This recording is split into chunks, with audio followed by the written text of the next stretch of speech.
Welcome back, everyone, to another episode of Tactical Harmony. And today's guest is Paul Salter. Paul Salter is a mindset and performance coach, hypnotherapist, keynote speaker, and host of the Scratch Golfers Mindset podcast. With over 16 years of coaching experience, Paul helps high performing golfers and driven entrepreneurs dismantle destructive mindset patterns, eliminate self sabotage, and build unshakable confidence under pressure. Known as the golf hypnotherapist, Paul works with athletes and business owners who know what to do, but struggle to execute consistently when the stakes are high. His work blends neuroscience, hypnosis, performance psychology, and real world experience to create lasting identity level change on the course, in business, and in life. His work challenges surface level tactics and instead focuses on rewiring beliefs, emotional regulation, and mental fitness. The work beneath the work that most people avoid. Paul, welcome to the Tactical Harmony Show. It's a pleasure to be here, Rebecca. I appreciate the opportunity. I'm excited for our conversation. Oh, I'm so excited. And let's kick off with how did you become to be the golf hypnotherapist? Tell us about your journey and what led you to the level of success you hold today. Imagine a multi sport athlete, 16 years old, but he's a whopping 5'1" and maybe 110 pounds soaking wet. That was me. Every single individual I knew was bigger, stronger, faster in my class. Everyone. And as a competitor, scrappy, wanting to win and eke out every edge I could, I quickly learned that there were things I couldn't control when I would hit my growth spurt. Fortunately, I'm 6 foot now. It just took a little while to get there. But I fell in love with the weight room, separator number one. My mom instilled some really good eating habits in us, separator number two. But when I was growing up, this was when Michael Jordan was in his prime. Tiger was coming on the scene. Shortly after was Kobe, Roger Federer. And I was always curious, why are these individuals leaps and bounds better than all of their peers and competitors, despite practicing and training more or less the same amount of time? So that seed of curiosity around what I now know to be performance psychology fascinated me at a young age. And I was that I was the athlete, but also the nerd, constantly burying my head in books, trying to learn more. Where could I gain a mental edge? Why did my self-talk matter? What was habit formation? And all of this eventually led me into a career of coaching. And coaching for me started as a sports dietitian. So I took that passion for nutrition and I ran with it. And what really fueled that was I got involved with natural competitive bodybuilding. And for me, this was my first experience of like direct input and output that was within my control. And if you haven't picked up already, I'm quite type A. I love control. So for me, this was like, oh my goodness, it's aligned. I get this. I love this. And I took that. I got my degree in dietetics, all of my boards and credentialing. And I very quickly began working with elite high school, collegiate, professional, and Olympic athletes. Selfishly, this was a front row seat to just observe the best of the best. How did they carry themselves? How did they talk to themselves? What happened when they made a mistake or they missed a rep in the weight room? So, yes, I'm helping them with their nutrition and supplements, but I'm also just observing. And what I really began to identify is they're not much different than all of us. They're wired the same, but of course, there's a plethora of different habits and clues they leave that lead to their success. But one of the defining points I observed in my time was that they already knew how to make the right healthy nutrition choices. It wasn't a lack of knowledge problem. Clearly, the consistent execution they needed to get to the next level was impeded by what was between their ears or in their heart. So that foundation of not a lack of knowledge problem, more of a mindset or an emotional problem, built my foundational coaching approach.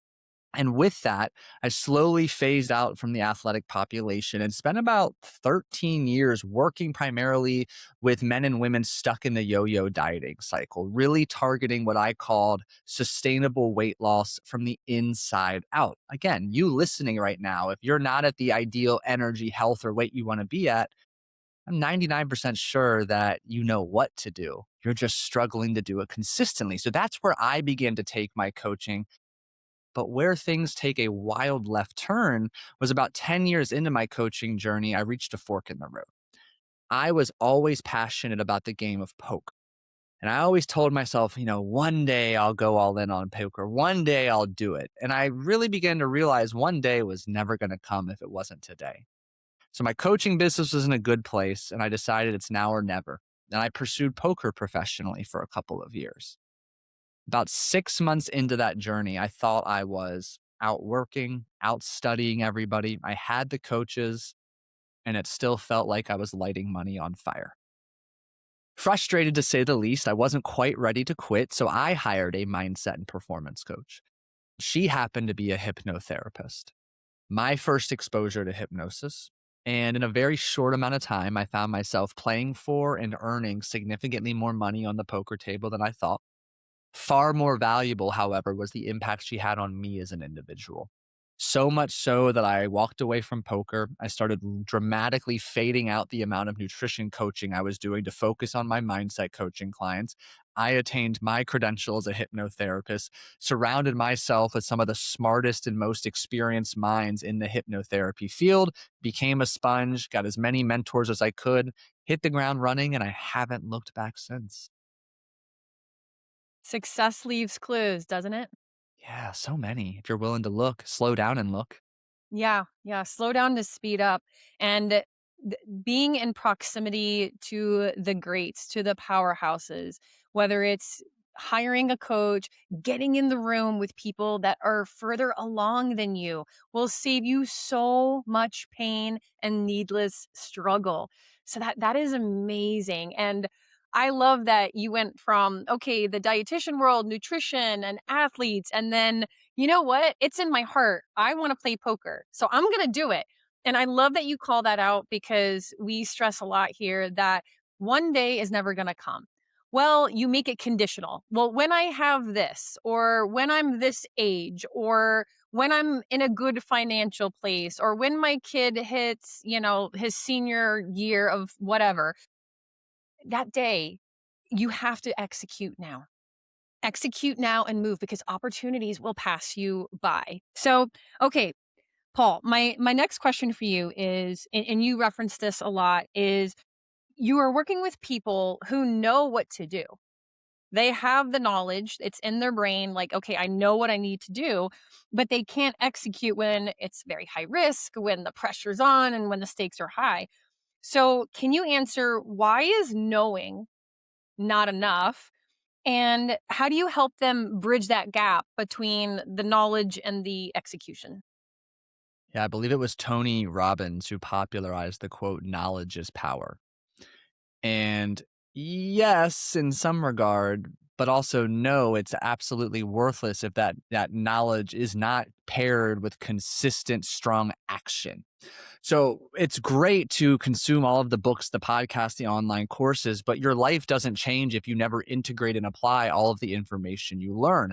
And typically there's two directions or categories that we can go around what holds people back from doing what they know they need to be doing. And the first bucket is their belief system. Every single one of us has three core beliefs about ourself. Am I worthy? Am I deserving? Am I capable? In addition to those three beliefs about ourselves, we also have a belief about others. Can I trust others or can I not? Is life fair or unfair, happening to me or for me? And then the fourth one I personally like to always talk about is we have beliefs around money. We have that abundance or that scarcity mindset.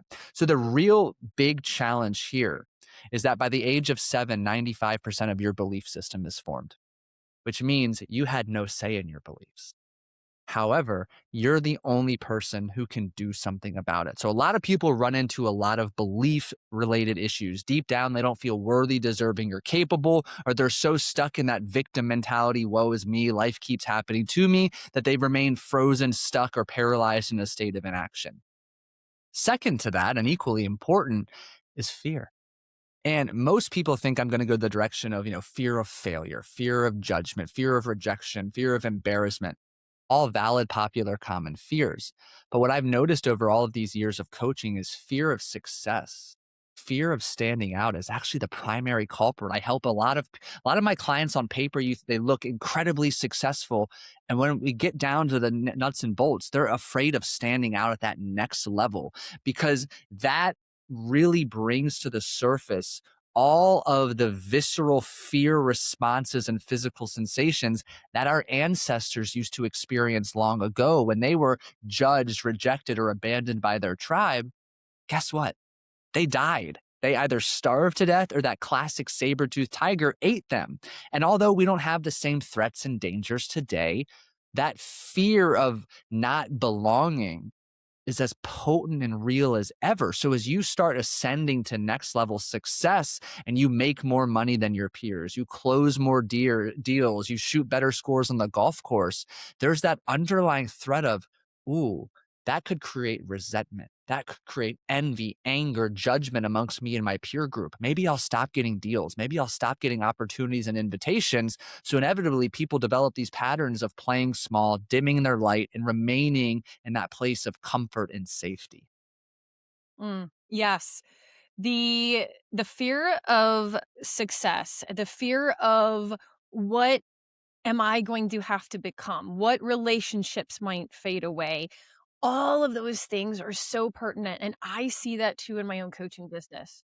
And I know so often it is on Instagram or all the social media channels, fear of failure. But that it's quite the opposite in what I see with these high performers and these hard chargers. And it is the fear of success. And it's something that is not readily apparent to them.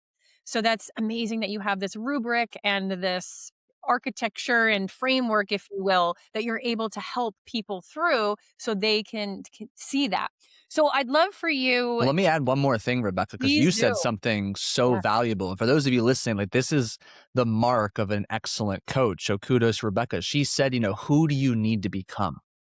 Next level success is all about an identity change. There's no surface level tactic. There's no Instagram, do these 3 steps types of post or reel or TikTok that's going to get you to that next level. Your literal identity has to change. So I love that you said that because I, like a broken record, say all the time, people want to talk about what they want, what they want. I'm going to do this. I'm going to develop this skill, that skill. And that's all well and good. But the real question to ask about attaining that next level goal is who do I need to become to be a multimillionaire, a multi-house real estate agent owning individual, whatever your goal is who do I need to become?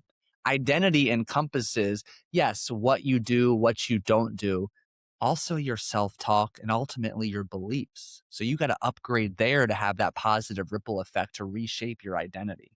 Yeah, absolutely. And I'm glad that you reinforced that. And I think I can't remember where I heard it, Paul, but it was, the about the stories that we tell ourselves and how radically important that, what we say after the word I am. I am a smoker. I am a person who smokes occasionally. I am. Like that is your identity. And I know that is your level of expertise and your niche, that it's identity. And what you tell yourself, the belief systems, BS, bullshit, like you gotta bring that to the surface, y'all, because that is so, so, so important. So that leads me to my next question is limiting beliefs. Gosh, limiting beliefs. We could go a million different ways with this, but high level for our audience, Paul, how do you walk someone through identifying that, hey, you have this limiting belief, you have this, blueprint that was given to you when you were a child, and you may not realize it, but when you say money's the root of all evil and money doesn't grow on trees, you keep telling yourself this. And we know the subconscious mind does not have a sense of humor, is going to believe you because our brain is meant to keep us safe and in the known and familiar, and then you're wondering why you have problems with money, right? So that's like a classic example, but with your expertise, could you share how do you help someone realize their limiting beliefs? Yeah. So first we got to educate and kind of define what is a belief. And the way that I like to define and describe it is a belief is a lens through which you view the world. It acts as a filter. It helps you filter your decisions and your actions. And just like you alluded to, Rebecca, that filter is designed to keep you comfortable, familiar, life predictable, because that's the potent cocktail for safety. And your subconscious has one primary objective, and that is to keep you safe. So your belief or these lenses form to ensure you continue to make familiar, predictable decisions that keep you stuck in that bubble of comfort and safety. So now that we know what a belief is, kind of how it shows up, the downstream effect it has on self talk, action, or inaction, how do we begin to unlearn them? So most people who come to me are at least somewhat aware of some of the beliefs that are holding them back. And maybe we need to do some more awareness work.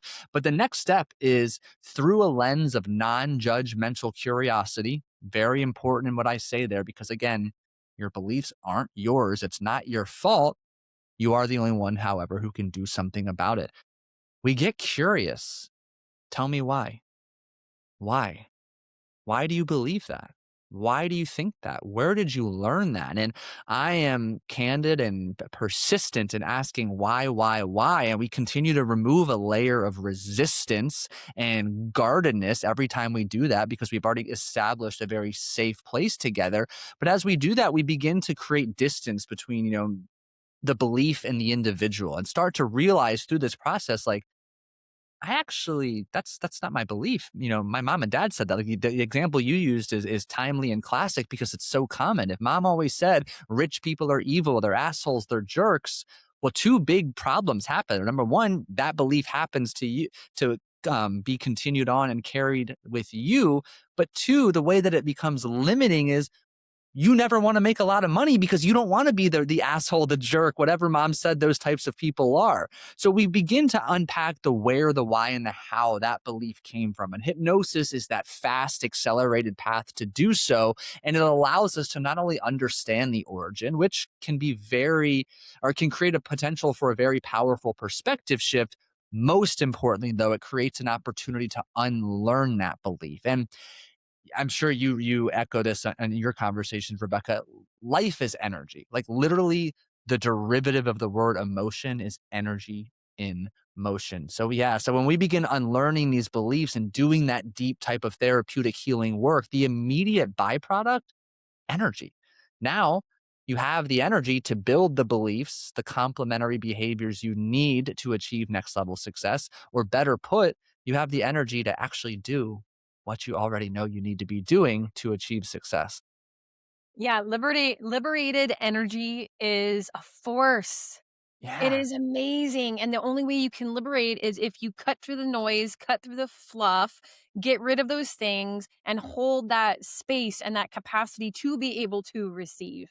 And it's essential for happiness and joy and freedom and bliss and all of the things or whatever power, virtue, or value that you hold dear. And two things that I wanted to underscore that Paul just stated. One is unlearning to learn. That is absolutely huge. So many people think I have to learn or gain or, add something new. But sometimes, more often than not, it's subtraction. It is unlearning, Yes. undoing. So then you have this clean slate, if you will, to be able to receive new information, new downloads, a new way of thinking. That, you know what? I know a lot of people that are wealthy, and wait a minute, they're all not assholes. That is a really cool Yes. realization, and then you start to look for proof of that because you're, activating your brain and your certain functions, and then you start to see those new things because you're looking for them. We get in life what Yeah. we look for, what we are aware of.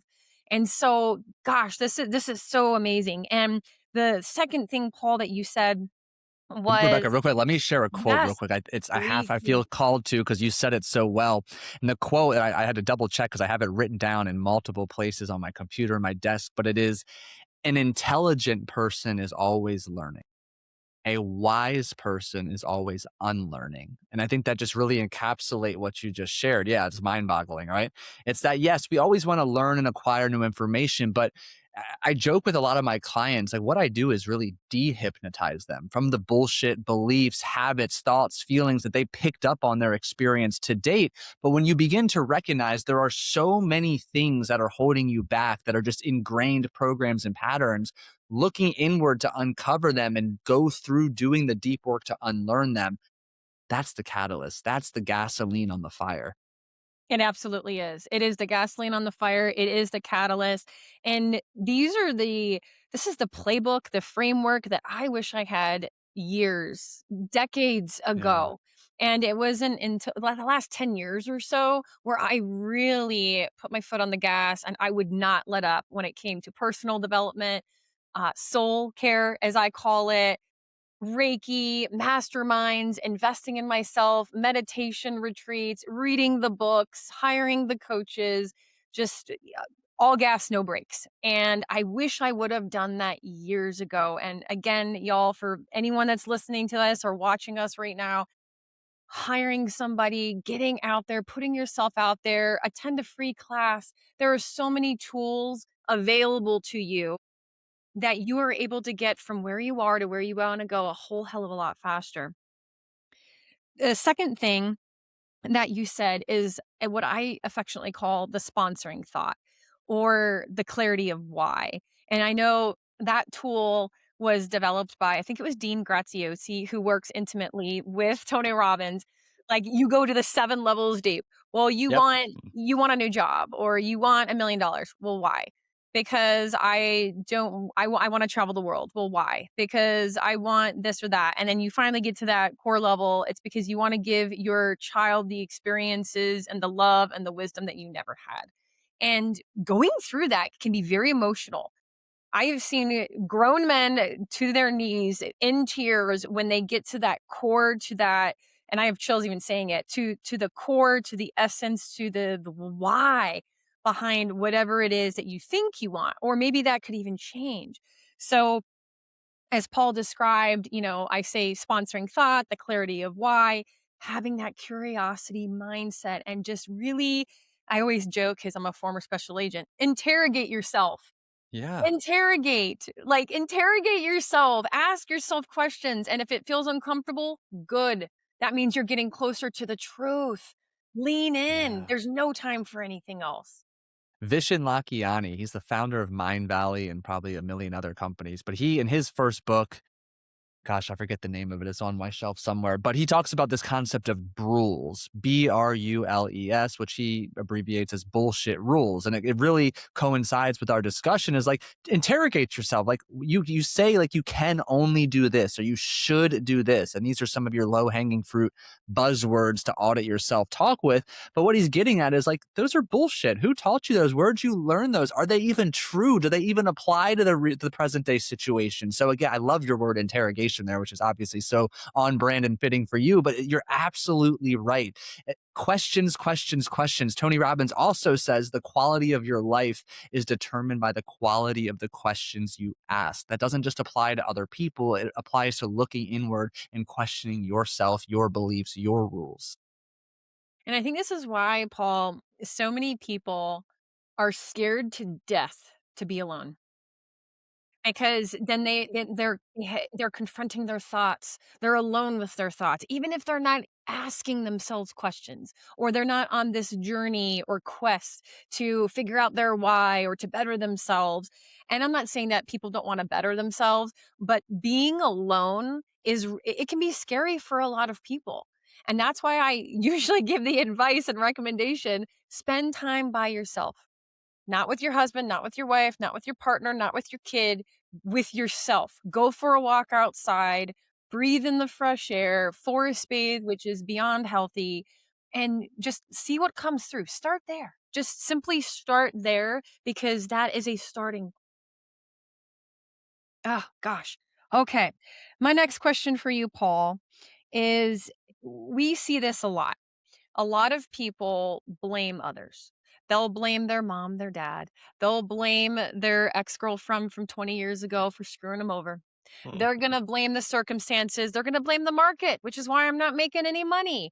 They will blame everything other than looking inward. So I would love to hear, how do you help people recognize and become self-aware of that without maybe crushing them with guilt or letting them get too defensive? And again, people have different personalities, so you're going to Mhm. see the spectrum, but what is your approach there? Other people are mirrors.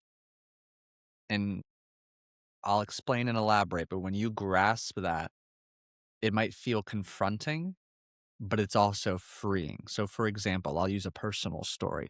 I used to be married. I'm not at them any longer, but my mother-in-law, and it's like your classic mother-in-law story, but I promise you there's good merit here, is, I used to feel just incredibly annoyed, triggered. I felt she could be manipulative at times, could be controlling of just family events, activities, and whatnot. And obviously at the time I didn't realize my feelings about this, but through my own work over all these years, I'm able to look back now and see, like, I hated that she was was perceived as manipulative and controlling, because guess what? I was manipulative and controlling. I wanted things on my calendar to benefit me, to make my life easier, my schedule more effective. So I share that and to highlight when you see something, a trait, a characteristic, a quality in somebody else that bugs you, irks you, or you hate, guess what? That is in you, that same characteristic, and you hate it, you repress it, you deny it. But what's ultimately happening, psychology 101, what you resist persists. So many people, they're quick to blame others, blame life, because that's one of the beliefs they've had instilled in them. But when they continue to come into these patterns or qualities in other people that they hate, it's them deflecting part of themselves that they deny, they hate, they repress, or they avoid. And until they learn, and this is typically accelerated through coaching, full, pure acceptance, like, I am manipulative, I am controlling, I am selfish, as an example. That's acceptance is what fuels the letting go that then gives you the energy to put positively and productively in the right direction. Yes, and I'm feeling called to share this. The soul-sucking relationship, the soul-sucking job, all of those are mirrors, as you said. They're energetic leaks. Yeah. And as we know, everything is energy. Emotions are energy in motion, and those are energetic leaks. And unless that's plugged, addressed, processed, it's gonna keep getting worse and louder because the universe Mhm. will give you the lesson repeatedly, and it will get louder until you realize, "Okay, I actually have to do something about this." And I've seen it a million and one times in a million and one different ways. I have. And the second thing I'm being called to share that you prompted is what we put out is what we get. And Mhm. Florence Scovel Shinn was famous for saying this, that life is a game of boomerangs. What you're putting out in the world comes back to you with astounding accuracy. So yeah, the relationships are mirrors. Your money, your bank account, guess what, friends? That's also a Mhm. mirror, right? But it's what you're putting out and what you're focusing on, like your input, your output. All of these things are so important, and it does affect your bank account. It affects your Yeah. spiritual health, your mental health, your emotional health, your physical health, because all parts of you are beautifully and divinely integrated and married. So one part affects another part. And so your bank account impacts your relationship, impacts how you show up at work, impacts what time do you go to bed?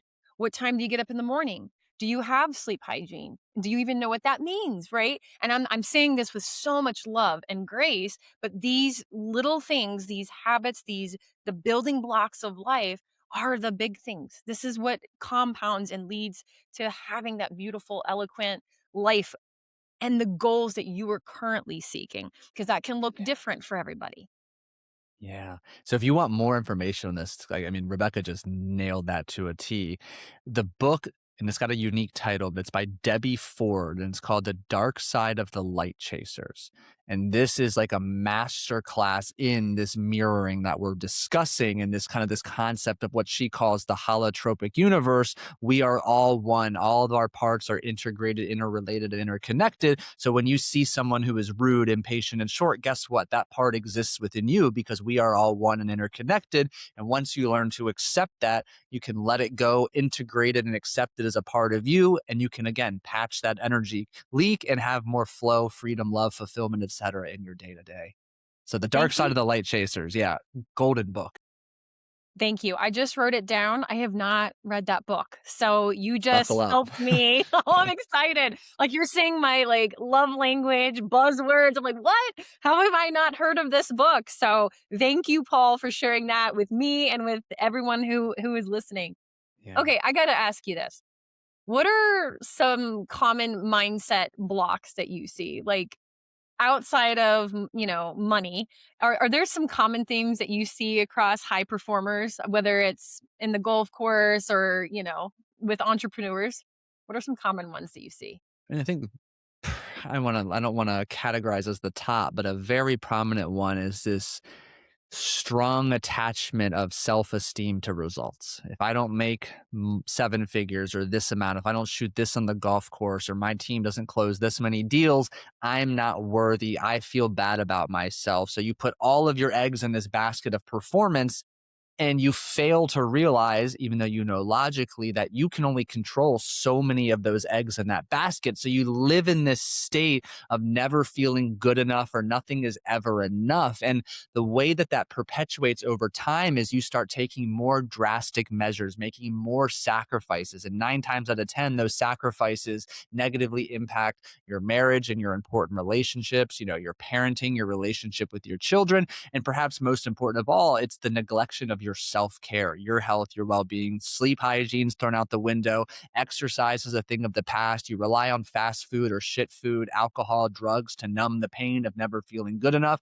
And it's this terrible downward spiral that can be traced back to I am only as good as my results. And I want to share an example too to give some clarity here. Again, all of this is learned. So you think of the type A high performing individual from a young age. It's that individual. I'll use myself, my family dynamic's a good example. I'm the oldest of 4. So if you have multiple siblings, this applies in that, especially if you're the oldest, as soon as the baby number 2 comes along, boom, mom's attention and energy are suddenly divided over 2. You have another sibling and another, what you were once the angel, the pride and joy, and now mom and dad are spreading their time and love over 3, 4, 5 babies. You need to get your childhood and human needs met of acceptance, attention, belonging, connection. So you start creatively finding ways as a child. Maybe it's acting out, maybe it's overachieving, maybe it's straight A's to get mom and dad's love and attention. So for someone who gets the straight A's and carries those perfectionistic OCD ambitious tendencies into their adult years, those behaviors developed to meet their childhood needs. I need mom and dad's love, attention, to be seen, to be heard. And they put so much of their being into their grades. If they came home with a B, they didn't get that, that cake, that treat, that celebration. It was just, you couldn't have done better kind of monologue going on. So I say that all to say now back to the current conversation is that that attachment is rooted in childhood, and it is incredibly freeing to begin to detach from outcomes, double down on falling in love with the processes, knowing that you are the only one who gets to define success, integrity, and live life on your terms. Nothing else and nobody else matters. Oh my goodness. You just described me to a T. That's why I'm smiling. That was me. And thank you so much also for sharing examples because I think a lot of people can hear theory and they understand it, but then when you hear like a case study or a personal example, it really resonates. So I really want to extend my gratitude and appreciation for that. Yeah. And for me, until I started doing the work, I'll call it, I had no idea I was like that. Now, it lead to a whole hell of a lot of success? Oh my God. There is nothing that I wouldn't do to achieve my outcome. I mean, high performer to my own expense. Hmm. Late nights, no sleep, no problem. I'm just going to keep going. I don't care. There's nothing that's going to stop me because I'm going to get my outcome. So there's goodness in that. But Yeah. also there's this whole other world, and it wasn't until I started doing the work that I realized, and I had this core memory come up. I Mm. played softball as a kid, and this was T-ball.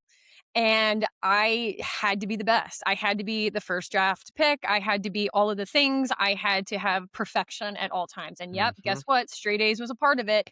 First chair saxophone, that too. I had to be like number one. I always Yeah. I had to strive for excellence. But this memory was I didn't steal a base when I should have. And I am Okay. probably 4 or 5 years old. And my parents took, and I felt so bad. Oh God, my world was over. Mm. And my parents took me to McDonald's to get a Happy Meal. And I remember holding my little cup from Mickey D's of High C, and I was so nervous. and I'm sitting there in the back seat. I'm just like, like squeezing it, and then it just completely shattered and went all over me. Or maybe shattered isn't the best word, but like I just squeezed that little cup so much that the high C just fell all over me because I could not understand, and I was so self-critical. Why didn't I steal that vase? It was insane, but that came through. I didn't revisit that memory, but when I was Yeah. doing the work and I was kinda going through all these things, I'm like, "Holy shit. Holy crap, wow. Oh my gosh." And then I learned the beautiful word surrender. And that was my word of last Mm, year. And that was something that you just called out is not being attached to the outcome, but being attached or fall in love and enjoy the journey and the process and who you were becoming, not the mm. outcome, because the outcome is not your control. It's not in your control, you guys. And I thought that for decades of my life. So please, if you take nothing else, at least to this point in the conversation, that is a big one. So Paul, you hit the nail on the head. Yeah, funny enough, my word of the year a couple years ago was surrender. So No divine kidding. timing to bring us together. I love that. Oh my And then god. you raised such a great point. Like many of you listening probably wear your work ethic like a badge of honor. And like that's great. Like and just like Rebecca said, I relate to as well. Like it was a catalyst for our success, but the best of the best reach a point where that superpower becomes a kryptonite. Even just this morning, I was listening to, he's the host of the Founders podcast. His name is David Senra. He was a guest on another podcast called My First Million. And I love those two. But he was even talking about, like, he is delusionally obsessed with his goals. His self talk, as the example he used, was so harsh, negative, judgmental, critical. And he began to realize one day, like, fuck, that's actually hurting me. And like, yeah, maybe it helped me in my early 20s, but it's actually quite destructive and chaotic right now. Like, okay, it served me then, but we come back to this whole wisdom is unlearning, letting go of behaviors. We hear the cliche all the time. People come into our life for seasons and reasons. If you can apply that to some of the habits and behaviors you have too, that also is very applicable because again, you might need this one skill for a period of time to get you to that next mountaintop, but it's not going to get you to the one after that. And the willingness to surrender, let go, and unlearn is what allows you to climb the next one significantly faster. Amen. The person that you are that got you to your current level of success is not going to be the person that gets you to the next one. It is who you become. And another level, another devil. The Yeah, I love that learning one. is continuous, and that is the happiness of life is you're continually growing, you're learning, you're progressing, and so much application. Okay, Paul, so you do so much for so many people. Clearly, you have so many things when I read your bio and all these things that you've got going on. So what is your secret sauce? Like what does Paul do for Paul to keep you feeling good and operating at your best? It's a great question. And it really comes down to taking care of myself. But specifically, what I think has been the biggest catalyst the last few years is spending more time being, not doing, specifically in this state of what I just call silence and solitude. And for you, that might be meditation, it might be breath work, it might be journaling, it might be a hodgepodge of all of those. But there was a quote one day that literally just shook me at my core. And that quote is, the voice of the subconscious mind is silence. So if you understand your subconscious is literally home to your memories, beliefs, and your habits, it is literally influencing 95% of what you do every day, whether you call it subconscious intuition, it is besides the point. Connecting with yourself. So for me, that time in silence allows me to reconnect with myself, ensure I'm clear on what I want, where I'm going, which facilitates aligned action. Everyone listening, Rebecca and I both know there are billions of people, platforms, etc., competing for your attention every millisecond. It's so easy to lose sight of yourself, your direction, who you are, where you're going. So this daily staple of silence and solitude is integral to my success, and really success, more than success, just growth, fulfillment, and it will be an integral role in yours as well. I could not agree more. And it's connecting with the divine within to your intuition to source, and it's really unplugging from this virtual reality headset, this 3D world, right? And then going into this 5D dimensional amazingness. That's a technical term, Yeah. okay? And it's so powerful, and the more you do it, the better you get. It's like going to the gym. The more reps that you put in, it is a muscle that you build, and yes, Yeah. meditation by far is my number 1 modality to close off all of the senses and then really operate and get that sixth sense, get that pineal gland in your brain, that Yeah. little radio receiver activated, and I call them downloads, but when Mhm. things are coming through and the clarity and that thought that came out of nowhere, which did not come out of nowhere, the answer lies within, is so divine and beautiful and perfect. And you're like, oh my gosh, I got to get more of this. I got to do more. So, for those of you who might be a little timid or afraid of, carving out the time to be alone or what could come through, this is your invitation. This is your permission slip. Paul and I are here for you. Do it. Be. So do the being. Yeah, right, Yes, exactly. like, do this. Okay, so gosh, we could go on and on and on, but my last question for you, Paul, would be if our audience heard nothing else but this very clip, what advice or message would you want to leave them with here today? Spend more time alone, in silence, in solitude, being. For exactly piggybacking on off what we discussed, but the reason I'm echoing it and bringing it back to the surface is if you cannot take 10 minutes every day for yourself, you are putting out to the universe that you're not worthy, deserving, or capable of prioritizing you.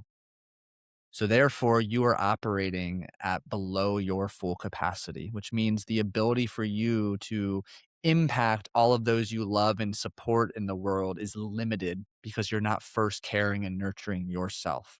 So that self-care, that silence, that being gives you the opportunity to move forward every day immune and strong enough to navigate the storms and unexpected challenges of the day so you can be at your best for yourself and for those you care about most. That is a wonderful way to wrap up our discussion. Paul, thank you so much for being here. And for those who are listening or watching and they want to reach out to you, or perhaps they want to find out more about you and your coaching work, can you direct them where to find you? Yes, so very active on Instagram at the Paul Salter. My current website is thegolfhypnotherapist.com. And as Rebecca alluded to, I work with a lot of top executives, entrepreneurs, and professional athletes outside of golf. And that site will be rebranded in the coming months to thepaulsalter.com as well. And then if you've enjoyed the conversation and some of my messaging, stories, and input, I have my own podcast. It's called the Scratch Golfers Mindset Podcast. It's really just a personal development podcast disguised as a golf mindset podcast. You don't have to know anything about golf, watch it, like it, play it to get a lot of value from the show. Oh, that's wonderful. Well, thank you for clarifying that for those the non-golfers, but maybe that there's a lot Yes. of athletes listening. So make sure you go see all of those things that he just said. I will include all of those links, his socials, his website in the show notes below. So you guys will have everything at your fingertips. Paul, thank you so much for joining us today. This was fantastic and epic and everything in between. I appreciate you greatly. Hey, likewise, I thoroughly enjoyed the opportunity. Thank you for leading such a fantastic conversation.